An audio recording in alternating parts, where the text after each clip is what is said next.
Hi hello नमस्ते, कसे आहात सगळे? आय होप तुम्ही सगळे छान असणार.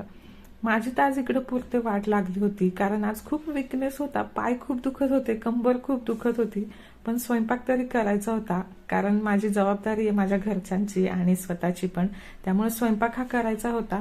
स्वयंपाक करत करत बसत होते, उठत होते, परत स्वयंपाक करत होते. थकून तर चालणार नाही, कारण सगळं आपल्यालाच करायचंय. त्यानंतर मस्त फ्रुट्स खाऊन घेतले, म्हणजे थोडंसं छान वाटलं. आता तुम्हाला माहितीच आहे मी माहेरी जाणारे लवकरच, त्यामुळं मग म्हटलं की घरी शेंगदाण्याची चटणी, जवसाची चटणी असं बनवून ठेवावा स्टॉक, म्हणजे सुहास आणि पप्पा जेव्हा भाजी आवडीची नसेल तेव्हा खाऊ शकतात. त्यामुळे मी जवस आणले आणि जवस मस्त खमंग भाजून घेतले आणि भरपूर लसूण आणि लाल तिखट मीठ हे घालून मिक्सरमधनं काढून घेतलं.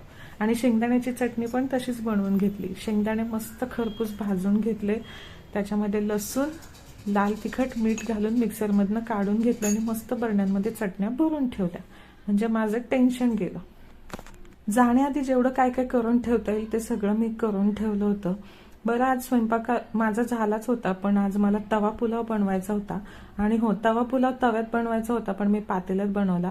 मस्त मला लाल लाल कलरचा तवा पुलाव खाण्याची इच्छा झाली होती, त्यामुळे आज तवा पुलाव बनवला होता. छान अशी फोडणी दिली, मस्त सगळ्या व्हेजिटेबल्स टाकल्या आणि तवा पुलाव तयार केला. तर आजचा होता हा मेनू. तवा पुलाव तयार झाला, मग सगळे जेवायला बसलो.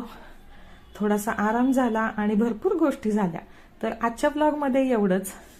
ब्लॉग आवडला असेल तर प्लीज चॅनलला सबस्क्राईब करा, लाईक करा आणि शेअर करायला विसरू नका. भेटूया पुढच्या छानशा व्लॉगमध्ये. आणि तुम्हाला माझ्या माहेरच्या सिरीज बघायला आवडतील का, माहेरचे छोटे व्लॉग्स बघायला आवडतील का, हे नक्की कमेंटमध्ये कळवा. आजच्या पुरतं एवढंच. भेटूया पुन्हा एकदा नवीन व्लॉगमध्ये. तोपर्यंत थँक्यू सो मच आणि तुमची काळजी घ्या. बाय.